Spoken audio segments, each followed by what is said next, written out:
What's going on, everybody? It's Whataweeb. And welcome to another Topic Tuesday. Today we are to discuss tofu. Yes, tofu, the squishy little source of protein we all know.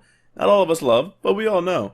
So, Nestor and I saw a pretty interesting article in the Japan Times about how tofu was once a food by and for the rich, the aristocracy? There you go. And this article is by Makiko Ito. It'll be linked below, etc. But we really thought it was interesting. You know, tofu is a pretty cool thing. When you think Japan, tofu is something that comes up. Maybe not as the first thing, but it is definitely an important part. So why don't you start us off, Nestor? Firstly, we don't even know when tofu actually came to Japan.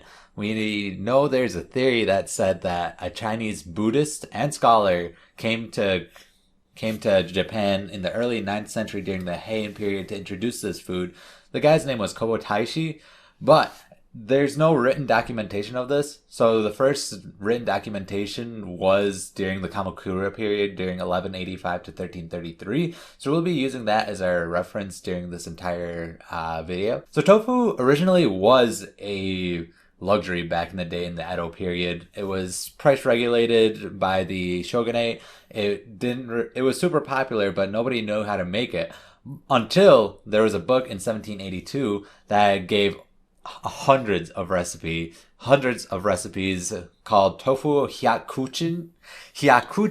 I apologize if I enunciated that incorrectly. And it was published in Osaka, and it became a national bestseller. And to this day, it is still currently being produced, whether it be in old or modernized Japan. Yeah, alright, so now we know when the middle class actually was able to access tofu and how it was kind of popularized with those cookbooks. So let's go into a little bit of how it's made.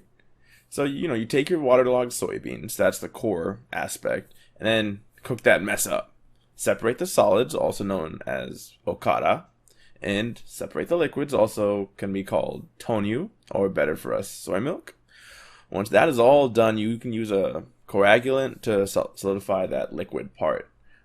Coagulants vary based off country, location, etc. But I think the most common one, or one of the common ones in Japan, is nigari, or magnesium chloride. Also, to make different tofu, usually the key thing you have to do is control how much water you drain away, or how much in general you just drain away. And the most common tofu would be momen tofu, or also known as cotton tofu. This is a tofu that uses very little water, and so you get those curds, those soy curds. They take these soy curds and press it into a block, and that's pretty much your normal generic tofu you see all over the place. Some other tofus that are commonly made. For first one is kinogoshi, or silk filter tofu, which is made by putting curds that have been gently stirred in so that they remain smooth into a mold where they can set. But this makes the tofu slightly watery and makes the silk filtered name sort of misleading. But nonetheless, it's pretty cool sounding. Then there's oboro tofu, which are curds that are put into a mold and drain off naturally without being pressed. And then there's hayayako, the easiest no-cook summer dish, and that is because it's just a block of tofu, and you just put on various yakumi condiments such as chopped green onions, mayoga ginger, grated ginger, or wasabi, and then you put on julienne, perilla leaves, and bonito flakes, and then you just top it off with some soy sauce, and it's looking mighty fine. Yeah, and Nestor mentioned hiyaku tofu. Sounds really good. It was eaten by a lot of the aristocracy during the Edo period.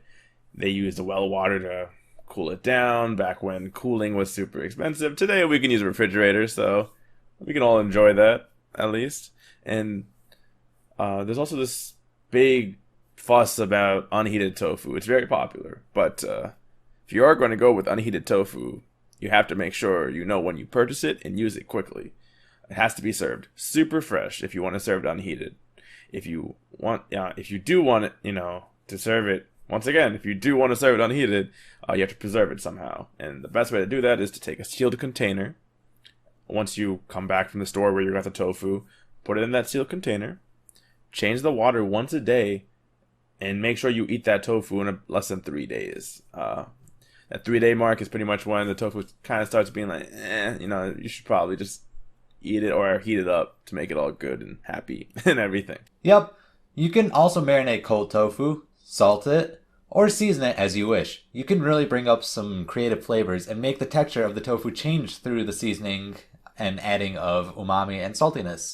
And yeah, that pretty much details what we read as tofu and where it started.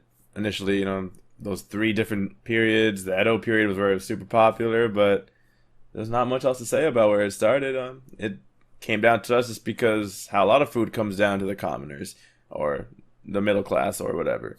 It's just storage methods get a lot more cheaper, a lot more accessible to everybody, and boom, we get access to that food. We get to eat that. We get to eat that. We get the nice stuff.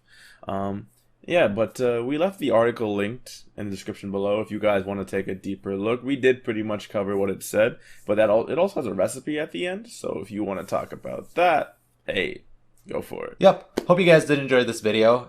Leaving a like really does mean a lot. Make sure to go in the description below where we also have our playlist for any past videos we have, as well as our social media, our Twitter, Twitch. Make sure in the comment section below to write down what you thought of tofu, what you personally think of tofu, and what kind of different recipes you like to do with it.